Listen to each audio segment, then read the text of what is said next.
अस्सलाम वालेकुम नाजरीन, आप देख रहे हैं INN चैनल। मैं हूं शेख अहमद अली। इस न्यूज़ बुलेटिन में आइए नज़र डालते हैं दिन भर की बड़ी खबरों पर। तेलंगाना के 283 आज़मीन हज का पहला काफिला चाशुम्बे को हज हाउस नामपल्ली से रवाना हुआ। पहले काफिले की रवानगी के मौके पर हज हाउस में एक तकरीब मुनक्किद हुई, जिसमें मुफक्किर इस्लाम मौलाना मुफ्ती खलील अहमद शेखुल जामे निज़ामिया ने कहा कि हज इस्लाम का एक रुकन है जो हर मुसलमान साहिब इस्तिताअत पर ज़िंदगी में एक मरतबा फ़र्ज़ है। आज़मीन अय्याम हज के दौरान अपने लम्हात को कीमती बनाएं, फजूलियात से एहतराज़ करें। ऐसे लम्हात ज़िंदगी में बार बार नहीं आते। तेलंगाना के आज़मीन हज मदीने मुनव्वरा में रोज़े अक़दस की हाज़िरी से मुशर्रफ होकर हज की सआदत हासिल करेंगे। उन्हें यह खुसूसी सआदत नसीब होने वाली है कि उनके हज का अहराम मदीने मुनव्वरा से बांधा जाएगा। इस्लामी तारीख़ पर नज़र डाली जाए तो ये बात वाज़ेह होती है कि इस्लाम का पहला हज मदीने मुनव्वरा से किया गया था। हैदराबाद के सरूर नगर स्टेडियम में राहुल गांधी ने कांग्रेस के जलसे आम से खिताब करते हुए कहा कि अगर बीजेपी जीत गई तो आइन को ख़त्म कर देगी। हिंदुस्तान का आइन महज एक किताब नहीं है, यह गरीबों की आवाज़ है। रिजर्वेशन हमारे आइन की वजह से आया है। आइन ने अवाम को बाइख्तियार बनाया। डॉक्टर BR अम्बेडकर, महात्मा गांधी और पंडित नेहरू जैसे लोगों ने इस आइन के लिए अपना पसीना और खून बहाया। उन्होंने कहा कि मोदी ने अडानी और अंबानी जैसे 22 लोगों के लिए आइन रखा। मोदी ने 22 सरमायाकारों में लाखों करोड़ रुपए तकसीम किए। मुल्क में कांग्रेस की हुकूमत आएगी। जब हम इख्तिदार में आएंगे तो तमाम गरीबों की फहरिस्त बनाएंगे और हम हर गरीब घर में एक औरत को सालाना 1 लाख रुपए देंगे। जहां बीजेपी ने, RSS ने साफ कह दिया है कि अगर वो चुनाव जीतेंगे तो हिंदुस्तान का संविधान जो है उसे बदल देंगे और उसे रद्द कर देंगे, खत्म कर देंगे। भाई और बहनों, ये हिंदुस्तान का संविधान कोई मामूली किताब नहीं है। ये हिंदुस्तान के गरीब लोगों की आवाज है, उनके दिल की धड़कन है, उनके अधिकार ये कॉन्स्टिट्यूशन उनको देता है। बीजेपी के नेता जब कॉन्स्टिट्यूशन को रद्द करने की बात करते हैं, कॉन्स्टिट्यूशन को बदलने की बात करते हैं, तो वो सिर्फ गरीब जनता पे नहीं, देश की आत्मा पर आक्रमण कर रहे हैं। भाइयों और बहनों, अगर आपको रिजर्वेशन मिला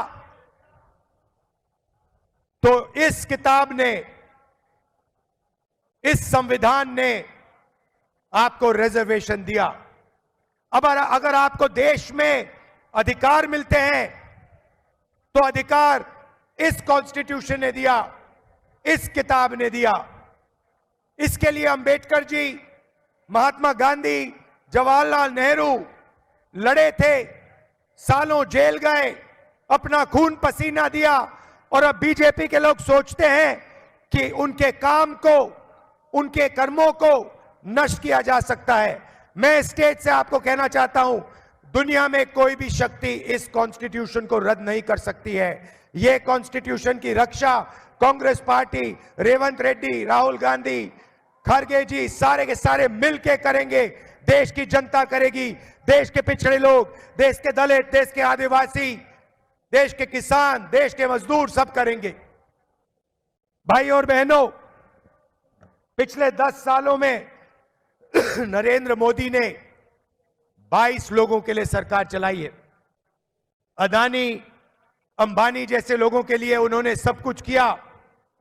देश की जनता के लिए, किसानों के लिए, मजदूरों के लिए नरेंद्र मोदी जी ने थोड़ा सा काम नहीं किया। भाइयों और बहनों, आप हैरान हो जाओगे, नरेंद्र मोदी जी ने 22-25 लोगों का 16 लाख करोड़ रुपया कर्जा माफ किया है। 24 साल का मनरेगा का पैसा उन्होंने 22 लोगों को दिया।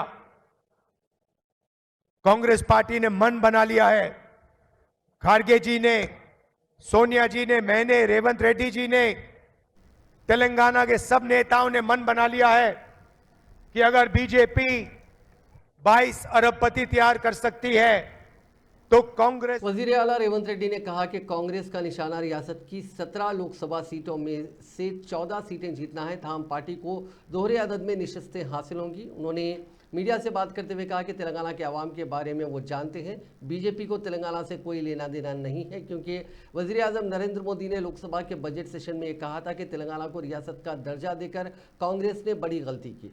तेलंगाना को रियासत का दर्जा दिलाने के लिए दरवाजे बंद करके बिल को मंजूरी दी गई, माँ को हलाक करके बेटी को बचाया गया। ये बातें तेलंगाना के अवाम को याद है। उन्होंने कहा कि तेलंगाना के खिलाफ आवाज़ उठाने वाले मोदी को तेलंगाना में वोट मांगने का हक नहीं है। हैदराबाद डिस्ट्रिक्ट कांग्रेस कमेटी के सदर और हैदराबाद लोकसभा हल्के से कांग्रेस के उम्मीदवार मोहम्मद वलीउल्लाह समीर ने अहद किया है कि आइंदा इंतखाबात में मुंतखब होने पर हैदराबाद में तरक्की और तब्दीली लाएंगे। वलीउल्लाह समीर ने जुमेरात को हल्का मलकपेट में एक बड़े रोड शो से कबल मीडिया के नुमाइंदों से बातचीत की। उन्होंने कांग्रेस की जनरल सेक्रेटरी प्रियंका गांधी के उस बयान का खैर मकदम किया जिसमें उन्होंने कहा कि मजलिस और बीजेपी के दरमियान खुफिया इत्तेहाद है। उन्होंने प्रियंका गांधी के इस दावे से इत्तेफाक किया कि मजलिस के सदर असदुद्दीन अवैसी बराह रास्त बीजेपी के साथ काम कर रहे हैं। उन्होंने दावा किया कि मजलिस और बीजेपी दोनों फिरकावाराना बयानात को बरकरार रखते हुए ताकि अपने तफरका अंगेज एजेंडे को आगे बढ़ाते हैं। 1984 से हैदराबाद की सीट पर कंट्रोल रखने के बावजूद मजलिस ने ना तो कोई हैदराबाद को तरक्की दिलाई और ना ही मुस्तकबिल के लिए कोई मनसूबाबंदी की। वलीउल्लाह समीर के मुताबिक बीजेपी ने हैदराबाद के वोटर्स में खौफ का माहौल पैदा करने में मजलिस की मुसलसिल मदद की। उन्होंने कुछ मिसालें देते हुए कहा कि बीजेपी की उम्मीदवार माधवी लता मस्जिद की तरफ तीर मारने का इशारा करती हैं जिससे माहौल ख़राब होता है। उसके बाद बीजेपी की एक और लीडर नवनीत हैदराबाद आती हैं और एक मुतनाज़ा बयान देती हैं। इन सभी बयानात का मकसद मजलिस को तक़वियत पहुंचाना होता है। उन्होंने कहा कि वो तरक्की के एजेंडे के साथ इंतखाबात लड़े हैं और उन्हें यकीन है कि हैदराबाद की आवाम इन इंतखाबात में उनका साथ देगी।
वज़ीर आबपाशी उत्तम कुमार रेड्डी ने इल्ज़ाम लगाया कि बीआरएस और बीजेपी आइंदा लोकसभा इंतखाबात जीतने के लिए अवाम को धोखा देने की कोशिश कर रही हैं।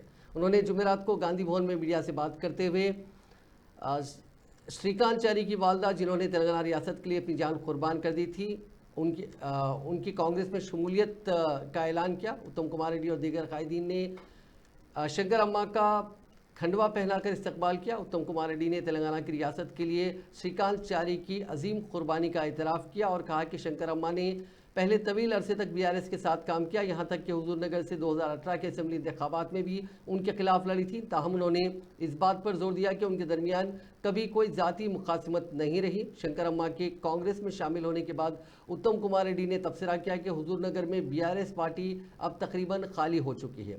उत्तम कुमार रेड्डी ने मजीद इल्ज़ाम लगाया कि बीजेपी और बीआरएस दोनों ही इंतखाबात जीतने के लिए धोखाधही के हथकंडों में मसरूफ़ हैं। उन्होंने निशानदेही की कि बीजेपी ने तेलंगाना की तश्कील में कोई अहम किरदार अदा नहीं किया और उसकी तश्कील के बाद भी रियासत के लिए कुछ नहीं किया। రైతులని ప్రభుత్వం ఆదుకుంటది।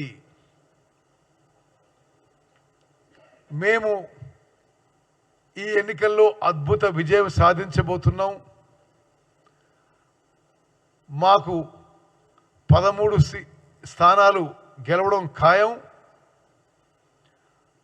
మరో 3 స్థానాల్లో బీజేపీతో పోటీ ఉంది, ఒక స్థానంలో ఎంఐఎంతో పోటీ ఉంది। బీఆర్ఎస్ పార్టీ 0 సీట్లు రానున్నాయి। ఇది స్పష్టంగా అన్ని సర్వేలు తెలియజేస్తున్నాయి। 5 ఏళ్ల పాటు సుస్థిర ప్రభుత్వం ఇచ్చి రాష్ట్ర ప్రజలందరికీ, ప్రత్యేకంగా దళితులకి, గిరిజనులకి, మైనారిటీలకి, బీసీలకి, రైతులకి, రైతు కూలీలకి, విద్యార్థులకి, నిరుద్యోగ। महिला कांग्रेस की कौमी सदर अलका लांबा ने इल्ज़ाम लगाया कि मोदी हुकूमत में खवातीन की कोई इज्जत नहीं है और जब से मरकज़ में बीजेपी इख्तिदार में आई है, खवातीन का तहफ़्फ़ुज़ ख़त्म हो गया है। गांधी भवन में मीडिया से बात करते हुए महिला कांग्रेस की सदर सुनीता राव और दूसरों के साथ उन्होंने एक पोस्टर जारी किया जिसमें बीजेपी के उन कायदीन की तस्वीर शामिल हैं जो असमत रेजी के मुकदमात में मुलविस हैं। प्रेस कॉन्फ्रेंस से खिताब करते हुए अलका लांबा ने कहा कि मोदी परिवार में अक्सरियत जराइम पेशा अफराद की है। उन्होंने कहा कि वज़ीर आज़म मोदी ने प्रजावेल रेवना की इंतखाबी मुहिम चलाई जो इंतहाई शर्म की बात है। देश में तेलंगाना अकेला राज्य है जहां पर महिलाओं को 500 रुपए में मात्र एलपीजी घरेलू सिलेंडर मिल रहा है। बाकी पूरे देश में भाजपा की डबल इंजन की सरकारों में 11 और 1200 रुपए एलपीजी सिलेंडर के उन्हें देने पड़ रहे हैं। इसी के साथ साथ हम लोग यहाँ पर कांग्रेस का 5 न्याय 25 गारंटी का पोस्टर आपके बीच में, ये 5 न्याय 25 गारंटी में पहला न्याय नारी न्याय, दूसरा युवा न्याय, तीसरा किसान न्याय, चौथा श्रमिक न्याय और 5वां गिनती करो भागीदारी न्याय। ये 5 न्याय के तहत 25 गारंटी जनता में बहुत इसको लेकर उत्साह है। कल हम लोगों ने सिकंदराबाद लोकसभा में नारी न्याय सम्मेलन किया, हजारों बहनें आई और कांग्रेस के ताकि वो बढ़ती महंगाई और बेरोजगारी से लड़ सके। तो यानी कि 8,500 के करीब दिल्ली में कांग्रेस इंडिया अलायंस की सरकार से आएगा और 2,500 रुपया यहाँ की सरकार से, लगभग 11,000 रुपया हर महीना तेलंगाना की हर गरीब परिवार की बहन को मिलने जा रहा है। हम दिखाएंगे फास्ट ट्रैक में एसआईटी में कैसे। कांग्रेस ने जुमेरात को वज़ीर आज़म नरेंद्र मोदी को अडानी अंबानी के बारे में उनके कल के बयान पर यह कहते हुए घेरने की कोशिश की कि मोदी के पसंदीदा लोगों की बदनवानी का पर्दाफाश है जो वज़ीर आज़म ने तीसरे मरहले के बाद किया। इंतखाबात में अपनी यकीनी शिकस्त देकर उन्होंने खुद ही इंकशाफ कर डाला। कांग्रेस की तर्जुमान सुप्रिया श्रीनेत ने जुमेरात को पार्टी हेडक्वार्टर्स में एक प्रेस कॉन्फ्रेंस में कहा कि मोदी ने 10 साल में पहली बार अडानी अंबानी का नाम लिया है और कहा है कि वो बोरियों में पैसे दे रहे हैं और यहाँ ले जा रहे हैं, वहाँ टेम्पो में ये किया जा रहा है। उन्होंने इसे वज़ीर आज़म की बेबसी करार दिया। इस देश का प्रधानमंत्री इतना कमजोर, इतना असहाय, इतना मजबूर इससे पहले कभी नहीं था। 10 साल सोचिए, 10 साल भ्रष्टाचार में लिप्त रहने के बाद, डूबे रहने के बाद, भ्रष्टाचार में सारोबार रहने के बाद कल नरेंद्र मोदी जी ने हिम्मत दिखाई और भ्रष्टाचार का खुलासा किया। बहुत बड़ा खुलासा किया नरेंद्र मोदी जी ने भ्रष्टाचार का। फाइनली 10 साल बाद उन्होंने हिम्मत दिखाई और यह हिम्मत उन्हें राहुल गांधी जी ने दी। उन्होंने देखा कि एक ये बंदा है, ये लगातार भ्रष्टाचारियों के खिलाफ, भ्रष्टाचार के खिलाफ मुस्तैदी से बोल रहा है।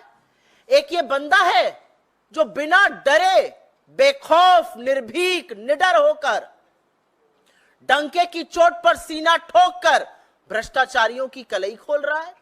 वो लगातार अडानी और मोदी के झूठ का पर्दाफाश कर रहा है। फाइनली मोदी जी के अंदर हिम्मत आई, उन्होंने बड़ा भ्रष्टाचार का खुलासा किया। और यह सच है कि 10 साल बाद जब चुनाव आए, अपनी आगामी हार को देखकर तीसरे चरण का मतदान हो चुका है। एक बात कांच के शीशे की तरह साफ है कि 4 जून को भारतीय जनता पार्टी की न तो सरकार बनेगी, न मोदी जी प्रधानमंत्री बनेंगे। तो तीसरे चरण के मतदान के बाद अपनी आगामी हार को देखकर नरेंद्र मोदी जी ने अडानी और मरकजी वजीर दाखिला अमित शाह ने आज लोकसभा इंतखाबी मुहिम के दौरान कहा कि इंतखाब राहुल गांधी बामुकाबला नरेंद्र मोदी है। वजीर दाखिला ने कहा कि इंतखाब वोट फॉर डेवलपमेंट और वोट फॉर जिहाद के दरमियान हो रहा है। वो तेलंगाना के भोनगी लोकसभा हल्के में जलसे आम से खिताब कर रहे थे। उन्होंने कहा कि जारिया पार्लिमानी इंतखाबात को राहुल गांधी की चीनी जमानत के खिलाफ मोदी की हिंदुस्तानी जमानत के दरमियान मुकाबला भी करार दिया। उन्होंने कांग्रेस, BRS और MIM को अपीजमेंट का एक ट्रायंगल बताते हुए कहा कि ये लोग शरीयत और कुरान की बुनियाद पर तेलंगाना चलाना चाहते हैं। भाई और बहनों, ये 2024 का जो चुनाव है, ये राहुल गांधी वर्सेस नरेंद्र मोदी का चुनाव है। ये चुनाव वोट फॉर जिहाद, इसके अगेंस्ट वोट फॉर विकास का चुनाव है। ये चुनाव परिवार के कल्याण, अपने परिवार के कल्याण के विरोध देश की जनता के कल्याण का चुनाव है। भाई और बहनों, ये चुनाव राहुल गांधी की चाइनीज गारंटी के खिलाफ मोदी जी की भारतीय गारंटी का चुनाव है। भाई और बहनों, मेरे मंच पर आते ही आपने मोदी मोदी मोदी के नारे लगाए। मैं देश भर में घूमकर आज बोंगीर आया हूं। देश भर में मोदी मोदी के नारे लग रहे हैं। 3 चरण के चुनाव में हम 200 के करीब पहुंच गए हैं। अब 400 पार करने के लिए तेलंगाना ने वोट डालना है। भाई और बहनों, 2019 में तेलंगाना की महान जनता ने हमें 4 सीट दी है, मगर मैं आज, सुन लो रेवंत रेड्डी, आज कहकर जाता हूं, इस बार तेलंगाना में हम 10 से ज्यादा सीटें जीतने वाले हैं। भाई और बहनों, तेलंगाना का ये double digit score Modi ji को 400 पार कराने वाला है। एक कांग्रेस पार्टी की स्थिति इतनी खराब हो गई है कि उनको उम्मीदवार नहीं मिल रहे हैं। भाई और बहनों, एक कांग्रेस पार्टी झूठ बोलकर चुनाव लड़ना चाहती है। वो कह रहे हैं मोदी जी आएंगे तो आरक्षण समाप्त कर देंगे। मोदी जी 10 साल से पूर्ण बहुमत के साथ शासन कर रहे हैं। मोदी जी ने आरक्षण समाप्त नहीं किया, परंतु तेलंगाना में कांग्रेस पार्टी ने 4% मुस्लिम आरक्षण देकर ST, SC और OBC के आरक्षण पर डाका डालने का काम किया है। मैं आज कहकर BRS के कारगुजार सदर KT रामाराव ने नौजवान प्रोफेशनल्स पर जोर दिया कि वो लॉन्ग वीकेंड, तवील वीकेंड के दौरान शहर से बाहर ना निकलें और 13 मई को अपना वोट डालें। जुमेरात को मलकाजगिरी में बीआरएस के यूथ कायदीन के इजलास से खिताब करते हुए केटीआर ने नौजवानों पर जोर दिया कि वो वोट डालें और 4 रोज़ा तातीलात को सफ़र करने और अपने फारिग वक्त से लुत्फ़ अंदोज़ होने के लिए इस्तेमाल ना करें। केटीआर ने यह भी चाहा कि नौजवान मर्द और ख़वातीन अपने वोटों के ज़रिए 5 माह तवील कांग्रेस हुकूमत के बारे में अपनी राय का इजहार करें। उन्होंने कहा कि 5 माह में चीफ मिनिस्टर रेवंत रेड्डी ने 6 ज़मानतों को पूरा करने का दावा किया, लेकिन इसका जिक्र नहीं किया कि उनकी वजह से इन्वर्टर, जनरेटर, मोमबत्तियाँ, टॉर्च लाइट, पावर बैंक और चार्जिंग बल्ब दोबारा वापस आ गए। కరెంట్ పోతుందా రోజు 6 గ్యారెంటీలు ఏంటో తెలుసా మీకు? 6 గ్యారెంటీలు అంటే ఏంటంటే, ఒక గ్యారెంటీ ఇన్వర్టర్, రెండో గ్యారెంటీ జనరేటర్, మూడో గ్యారెంటీ క్యాండిల్ లైట్లు, నాలుగో గ్యారెంటీ టార్చ్ లైటు, ఐదో గ్యారెంటీ పవర్ బ్యాంకు, ఆరో గ్యారెంటీ ఛార్జింగ్ బల్బు. ఇవన్నీ పెట్టుకుంటేనే కాంగ్రెస్ ఉంటే కరెంట్ ఉన్నది, కాంగ్రెస్ ఉంటే కరెంట్ ఉండదు అనే మాట పదే 5 నెలలు మొత్తం ఆనాడు 5 నెలల కిందట ఎలక్షన్లో చెప్పినాం. మీరు నమ్మిండ్రు, ఓటేసిండ్రు. హైదరాబాద్ లో ఒక్క సీటు కూడా కాంగ్రెస్ కి ఇవ్వకుండా అన్ని సీట్లు కేసీఆర్ గారికి ఇచ్చినందుకు ముందుగా మీ అందరికీ నా శిరస్సు వంచి హృదయపూర్వకంగా ధన్యవాదాలు, నమస్కారాలు. అందులో ముఖ్యంగా మల్కాజ్గిరిలో రాజశేఖర రెడ్డి గారికి 50,000 ఓట్ల మెజారిటీ ఇచ్చినందుకు మీ అందరికీ శిరస్సు వంచి. साबिक वजीर व बीआरएस के सीनियर लीडर जगदीश रेड्डी ने कहा कि अगरचे के असेंबली इंतखाबात में बीआरएस को इख्तिदार से महरूम होना पड़ा, ताहम तेलंगाना में बीआरएस का मौक़िफ़ अब भी काफ़ी मुस्तहकम है। इसलिए कांग्रेस और बीजेपी बीआरएस को हर तरफ से निशाना बना रहे हैं। सोमाजीगुड़ा प्रेस क्लब में सहाफ़त से मुलाकात प्रोग्राम से खिताब करते हुए उन्होंने दावा किया कि लोकसभा इंतखाबात में बीआरएस को 2 हिस्सों पर कामयाबी मिलेगी। बीआरएस ने रियासत के तमाम लोकसभा हलकों में ताकतवर उम्मीदवारों को मैदान में उतारा है, इसलिए कांग्रेस और बीजेपी खुफिया तौर पर मुफाहमत करते हुए बीआरएस को शिकस्त देने की साजिशें कर रही हैं। महाराष्ट्र के अमरावती की बीजेपी उम्मीदवार नवनीत राणा ने इंतहाई काबिल एतराज़ बयान देते हुए कहा कि अकबरुद्दीन अवैसी कहते हैं कि पुलिस को 15 मिनट के लिए हटा दो, हम देखेंगे कि हम क्या कर सकते हैं। मैं उनसे कहना चाहती हूं कि तुमको 15 मिनट लगेंगे, अगर पुलिस को 15 सेकंड के लिए हटा दो, आप समझ नहीं पाओगे कि कहां से आए हैं और कहां जाएंगे। सिर्फ 15 सेकंड ही काफ़ी है। उन्होंने बीजेपी के हैदराबाद उम्मीदवार माधवी लता की हिमायत में मुनक़िदा एक जलसे आम से खिताब करते हुए ये इंतहाई संगीन और काबिल एतराज़ रिमार्क्स किए। 200 वर्षों का अगर సేఫ్టీ కోసం కంప్లైంట్ करने కోసం నేను ఇక్కడ వచ్చాను. అందుకనే అందరికీ రిక్వెస్ట్ చేస్తున్నాను कि युवक అంటే युवक अगर युवकों ने सोच लिया वो छोटा भाई बड़ा भाई ना, छोटा और बड़ा, छोटा बोलता है कि पुलिस को 15 मिनट हटा दो, तो हम दिखाएंगे बोले कि क्या कर सकते हैं। छोटे को मेरा कहना है तेरे को 15 मिनट लगेंगे छोटे, और हमको सिर्फ 15 सेकंड लगेंगे। 15 सेकंड पुलिस को हटाया, 15 सेकंड अगर पुलिस को हटाया तो छोटे को बड़े को ये पता नहीं लगा कहां से आया और कहां को गया। सिर्फ 15 सेकंड लगेंगे हम लोगों को विधान मंच पे आ गए। तो आपको ये बताना चाहती हूँ देश के प्रधानमंत्री नरेंद्र मोदी जी। हैदराबाद के रुकन पार्लियामेंट बैरिस्टर असदुद्दीन अवैसी ने अमरावती की बीजेपी उम्मीदवार नवनीत राणा की जानिब से गुज़िश्ता रोज़ हैदराबाद में दिए गए बयान पर रद्द-ए-अमल जाहिर करते हुए वज़ीर आज़म मोदी से ख्वाहिश की कि वो 15 सेकंड दे दें। उन्होंने कहा कि आप क्या करेंगे, अखलाक, मुख्तार, पीलू खान, रगबत का हाल करेंगे। मोदी जी के पास इख्तियार है, वो 15 सेकंड दे देंगे। 15 सेकंड नहीं बल्कि 1 घंटा ले लीजिए, हम भी देखना चाहते हैं कि आप में कितनी इंसानियत बाकी है या नहीं।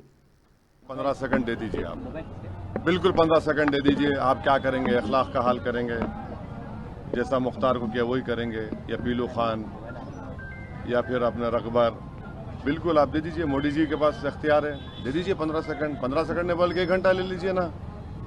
हम भी देखना चाह रहे हैं कि आप में कितनी इंसानियत अभी बाकी है या नहीं है। करिए, कौन डर रहा है, कौन डर रहा है? हम तो तैयार हैं। लेकिन ये मामला जब शुरू हुआ नहीं देखिए, नहीं देखिए, हम तो कह रहे हैं ना कि करिए। अब कोई ओपन कॉल कर रहा है सब चीज़ों का, तो ठीक है करिए आप, कौन रोक रहा है आपको? दिल्ली में प्रधानमंत्री आपका, आरएसएस आपकी, सब चीज़ आपका है, करिए, कौन रोक रहा है आपको? बोलते क्यों है? करिए ना, बल्कि हमको बता दीजिए कहाँ पे आना, हम आ जाते हैं, करिए। क्या है ये? कोई वो एक और बात बता रहे हैं कि अगर जो वोट एमआईएम को जाएगा वो पाकिस्तान को जाएगा। तो ऐसा है ना कि 2014 में नरेंद्र मोदी अफगानिस्तान से अचानक नवाज शरीफ घर में लाइट देखे उतर गए, बिन बुलाए मेहमान, बेगानी शादी में अब्दुल्ला दीवाना पहुंच गए। तो वो क्या था फिर? वो क्या था? इनको जितने मुसलमान नजर आते हैं भारत में 17 करोड़, इनको यही लगता है कि ये पाकिस्तानी है। तो यही आरएसएस की आइडियोलॉजी को हमको हराना है और इनसे, इनको नफरत है इन लोगों को, भारत की प्लुरलिज्म से, डाइवर्सिटी से। रियासत में वरंगल, खम्मम, नलगुंडा के ग्रेजुएट हल्के के काउंसिल के इंतखाबात के लिए आज सपहर पर्चे नामजदगी दाखिल करने की तारीख खत्म हो गई। जुमे को पर्चे नामजदगियों की जांच की जाएगी और 13 में पर्चे नामजदगियों से दस्तबरदारी की आखिरी तारीख मुकर्रर की गई है और 27 मई को इस हल्के में सुबह 8 था शाम 7 बजे रायदही होगी। 5 जून को रायशुमारी होगी। वाज़ेह है कि काउंसिल के इस हल्के से मुंतखब बीआरएस के रुकन काउंसिल पल्ले राजेश्वर रेड्डी हालिया असेंबली इंतखाबात में स्टेशन घनपुर असेंबली हल्के से मुंतखब हुए थे, जिसकी वजह से यह हल्का मखलुआ हो गया था। इस हल्के का 27 मई को ज़मीनी इंतखाब होने वाला है। बीजेपी लीडर के नाबालिग बेटे की जानिब से वोट डालने का वीडियो तेजी के साथ सोशल मीडिया पर वायरल हो गया, जिसके साथ लोग तरह तरह के सवाल कर रहे हैं। जिले इंतजामिया ने इस मामले की तहकीकात की हिदायत दी है। पूरा मामला यह है कि रियासत मध्य प्रदेश के भोपाल के बेरिसा में लोकसभा इंतखाबात के दौरान एक नाबालिग लड़का बीजेपी को वोट डालता हुआ नजर आ रहा है। इस लड़के की शिनाख्त बीजेपी के जिला पंचायत मेंबर विनय महर के बेटे के तौर पर की गई है। वो मंगल के दिन अपने वालिद के साथ पुलिस स्टेशन पहुंचा और ईवीएम में अपने वालिद का वोट डाला। बीजेपी के लीडर ने सोशल मीडिया पर यह 14 सेकंड का वीडियो अपलोड किया था, जिसके बाद पार्टी तनाज़े में घिर गई है। इस पूरे मामले को लेकर जांच चल रही है। आंध्र प्रदेश के जिले कृष्णा में 8 करोड़ रुपए की रकम जब्त की गई। यह रकम मुनासिब दस्तावेजात के बगैर मुंतकिल की जा रही थी। यह रकम जिले कृष्णा के गिरिपाडू इलाके में गाड़ियों की तलाशी के दौरान जब्त की गई, जो तेलंगाना के जिले मेदक से आंध्र प्रदेश के जिले गुंटूर को पाइप्स के लोड के साथ जाने वाली लॉरी में बनाए गए खुफिया कैबिन में छुपाकर मुंतकिल की जा रही थी। ताहम एक इत्तला पर गाड़ियों की तलाशी के दौरान यह रकम जब्त की गई। महकमे आबकारी ने रियासत में मंशियात फरोख्त करने वालों पर नजर रखी है। लोकसभा इंतखाबात के पेश नज़र चौकसी में इजाफा कर दिया गया है। मंशियात की स्मगलिंग करने वाले ग्रुपों, शराब के अड्डों और ड्यूटी फ्री शराब की फरोख्त पर कार्रवाई की जा रही है। डायरेक्टर ऑफ एक्साइज एनफोर्समेंट कमला सेन रेड्डी की क़यादत में 4 माह के दौरान छापों के दौरान 39 करोड़ 19 लाख रुपए मालियत की शराब, 7 करोड़ 20 लाख मालियत का गांजा और दीगर मंशियात बशमूल इसकी तैयारी में इस्तेमाल होने वाली अशिया को जब्त किया गया है। शहर हैदराबाद के अलावा रियासत के बेशतर अजला में जुमेरात की शाम अचानक हल्की ता औसत बारिश हुई, जिसके नतीजे में शहरियों ने राहत की सांस ली। दिन भर शदीद गर्मी और दर्जे हरारत में इजाफे के बाद शाम 4 बजे अचानक मौसम तब्दील हो गया, जिसके बाद बारिश शुरू हुई। बारिश का सिलसिला तकरीबन 1 घंटे तक जारी रहा। पुराने शहर के कई इलाकों में बारिश हुई। इसके अलावा गैर मौसमी बारिश की वजह से धान और आम की फसलों को नुकसान पहुंचने की इत्तलात है। हैदराबाद के नवाही इलाके में ज़ेरे इमारत एक बिल्डिंग की दीवार गिर पड़ने के नतीजे में 7 अफराद की हलाकत के वाक़े के सिलसिले में पुलिस ने 6 अफराद को गिरफ्तार कर लिया है। 2 दिन पहले बारिश के दौरान ये इमारत मजदूरों के शेड पर गिर पड़ी थी, जिसके नतीजे में 7 मजदूरों की मौत हो गई थी।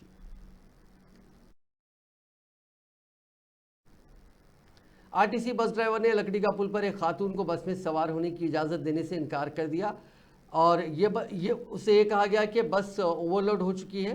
खातून जिसे दाखिले से मना किया गया था, उसने आरटीसी ड्राइवर के तय अपनी मायूसी का इजहार किया। इन दोनों के बीच काफ़ी बहस हुई। ये वीडियो सोशल मीडिया पर काफ़ी वायरल हो रहा है, जिसमें ड्राइवर को ये कहते हुए सुना जा सकता है कि जब से ख़वातीन के लिए बसों में मुफ्त सफ़र की सहूलत शुरू हुई है, उनको नौकरी करना मुश्किल हो गया है।